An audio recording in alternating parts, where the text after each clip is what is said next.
Hi ಎಲ್ಲರಿಗೂ welcome back to my channel. ಇವತ್ತು ಪಾಲಕ್ ಸೊಪ್ಪಿನ ದಂಟಿನಿಂದ ಒಂದು ಸೂಪ್ ಮಾಡಿ ತೋರಿಸ್ತಾ ಇದ್ದೀನಿ. ಅದು ಹೇಗೆ ಅಂತ ನೋಡೋಣ ಬನ್ನಿ. ನೋಡಿ, ಈಗ ಈ ಪಾಲಕ್ ದಂಟುಗಳನ್ನೆಲ್ಲ ನಾನು ಚೆನ್ನಾಗಿ ತೊಳ್ಕೊಂಡು ಇಟ್ಕೊಂಡಿದ್ದೀನಿ. ಇವಾಗ ಇದನ್ನು ಸಣ್ಣಗೆ ಕತ್ತರಿಸ್ಕೊಂಡು ಇಟ್ಕೊಬೇಕು.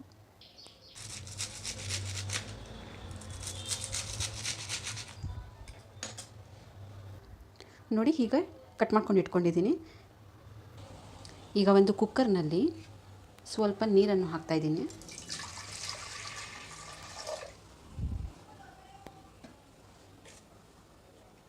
ಇದಕ್ಕೆ ಸಣ್ಣ ಕತ್ತರಿಸ್ಕೊಂಡಿರುವಂತಹ ಟೊಮ್ಯಾಟೊ ಹಾಕ್ತಾಯಿದ್ದೀನಿ, ಹಾಗೂ ಸ್ವಲ್ಪ ಈರುಳ್ಳಿ,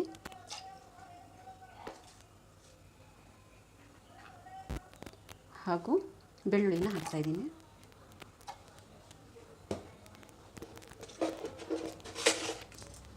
ಹಾಗೂ ಸ್ವಲ್ಪ ಉಪ್ಪನ್ನು ಹಾಕ್ತಾಯಿದ್ದೀನಿ,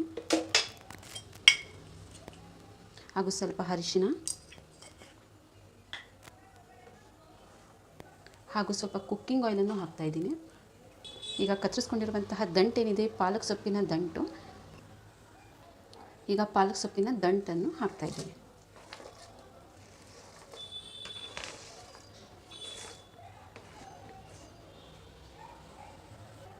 ಹಾಗೂ ಇದಕ್ಕೆ 2 ಹಸಿಮೆಣಸಿನಕಾಯಿನ ಹಾಕ್ತಾಯಿದ್ದೀನಿ. ಇವಾಗ ಚೆನ್ನಾಗಿ ಇದನ್ನು ಮಿಕ್ಸ್ ಮಾಡ್ಕೊಬೇಕು.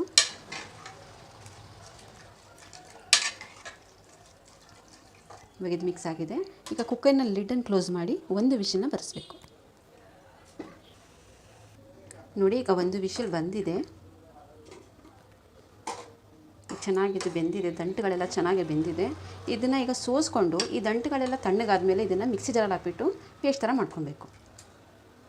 ನೋಡಿ, ಈಗ ಇದನ್ನು ಸೋಸ್ಕೊತಾ ಇದ್ದೀನಿ.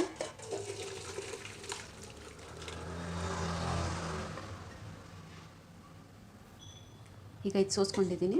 ಇದು ತಣ್ಣಗಾದ್ಮೇಲೆ ಮಿಕ್ಸಿ ಜಾರಲ್ಲಿ ಹಾಕ್ಬಿಟ್ಟು ಇದನ್ನು ಪೇಸ್ಟ್ ಥರ ಮಾಡ್ಕೊಬೇಕು. ನೋಡಿ, ಈಗ ಮಿಕ್ಸಿ ಜಾರ್ ತೊಗೊಂಡಿದ್ದೀನಿ. ಅದರಲ್ಲಿ ಈ ದಂಟುಗಳನ್ನೆಲ್ಲ ಹಾಕಿ ರುಬ್ಕೊಬೇಕು.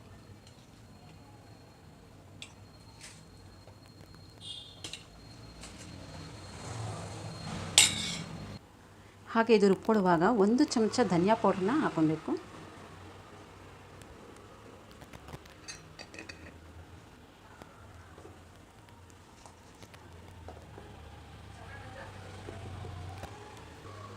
ನೋಡಿ, ಇದು ರುಬ್ಕೊಂಡಾಗಿದೆ, ನುಣ್ಣಗೆ ರುಬ್ಕೊಂಡಿದ್ದೀನಿ. ಈಗ ನೆಕ್ಸ್ಟು ಒಗ್ಗರಣೆ ಮಾಡ್ಕೊಳ್ಳೋಣ.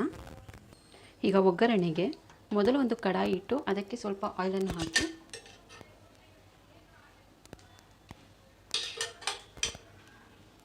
ಇಷ್ಟು ಹಾಕಿದರೆ ಸಾಕು. ಈಗ ಮೊದಲು ಸ್ವಲ್ಪ ಜೀರಿಗೆನ ಹಾಕಿ,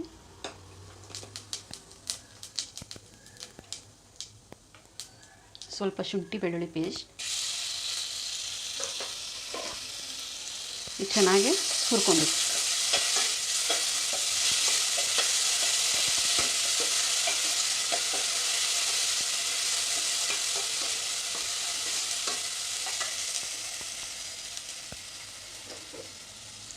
ಇದಕ್ಕೆ ಸಣ್ಣಕ್ಕೆ ಹೆಚ್ಕೊಂಡಿರುವಂಥ ಈರುಳ್ಳಿನ ಒಂದು ಸ್ವಲ್ಪ ಹಾಕ್ಕೊಳ್ಳಿ.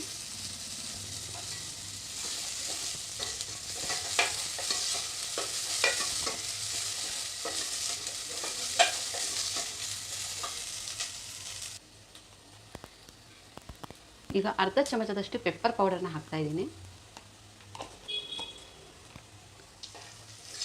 ಚೆನ್ನಾಗಿ ಬಾಡಿಸ್ಕೊಂಡ್ಬಿಟ್ಟು ರುಬ್ಕೊಂಡಿರುವಂತಹ ಮಿಶ್ರಣನ ಹಾಕ್ಕೊಬೇಕು. ರುಬ್ಕೊಂಡಿರುವಂತಹ ಈ ಪೇಸ್ಟ್ನ ಏನಿದೆ ಇದನ್ನು ಹಾಕ್ಕೊತಾ ಇದ್ದೀನಿ.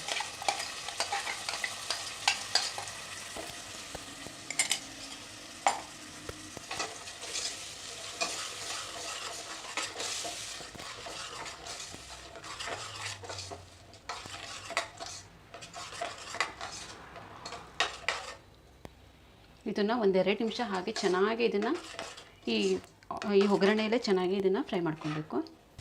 ಈಗ ಇದಕ್ಕೆ ಬೇಯಿಸ್ಕೊಂಡಿರುವಂತಹ ಕಟ್ಟನ್ನು ಹಾಕ್ತಾಯಿದ್ದೀನಿ. ಆ ದಂಟು ಬೇಯಿಸ್ಕೊಂಡು ಇಕ್ಕಿರುವಂತಹ ಕಟ್ಟನ್ನು ಸೇರಿಸ್ತಾ ಇದ್ದೀನಿ.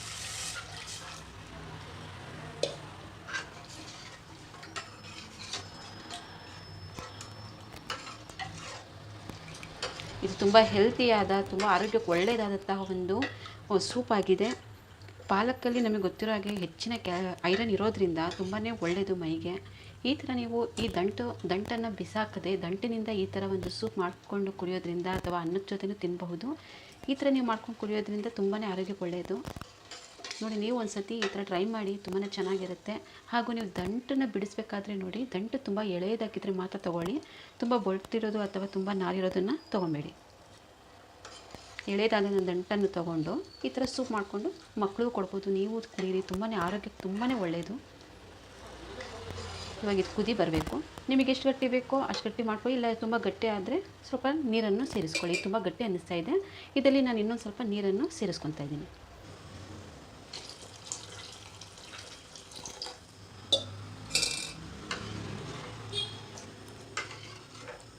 ನೋಡಿ, ಈಗ ಇದು ಚೆನ್ನಾಗಿದೆ, ಕರೆಕ್ಟಾಗಿದೆ. ಈಗ ಇದು ನೀವು ಅನ್ನದ ಜೊತೆನಾದರೂ ತಿನ್ನಬಹುದು ಅಥವಾ ಹಾಗೆ ಕುಡಿಬಹುದು.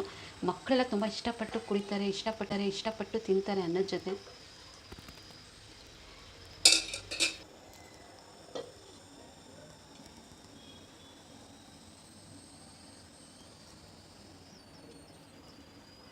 ಇವಾಗ ಕುದಿ ಬರ್ತಾ ಇದೆ.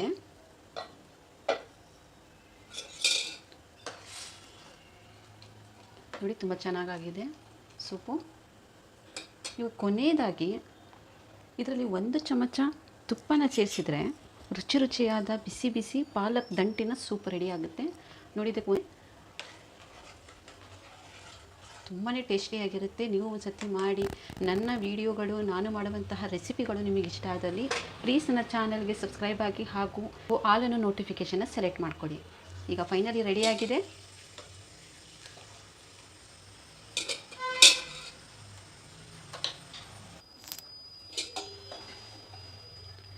ಈ ಬಿಸಿ ಸೂಪ್ಗೆ ಲಿಂಬೆ ಹಣ್ಣು ರಸನ ಹಾಕಿ ಕುಡಿತಾ ಇದ್ದರೆ ತುಂಬಾ ಚೆನ್ನಾಗಿರುತ್ತೆ.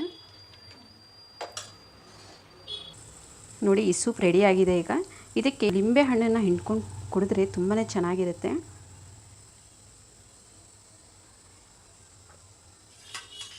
ಇದು ಬಿಸಿ ಅನ್ನದ ಜೊತೆನೂ ತೊಗೊಬೋದು ಅಥವಾ ಹಾಗೆ ಕುಡಿಬೇಕಂದ್ರೂ ತುಂಬ ಚೆನ್ನಾಗಿರುತ್ತೆ ಈ ಸೂಪು.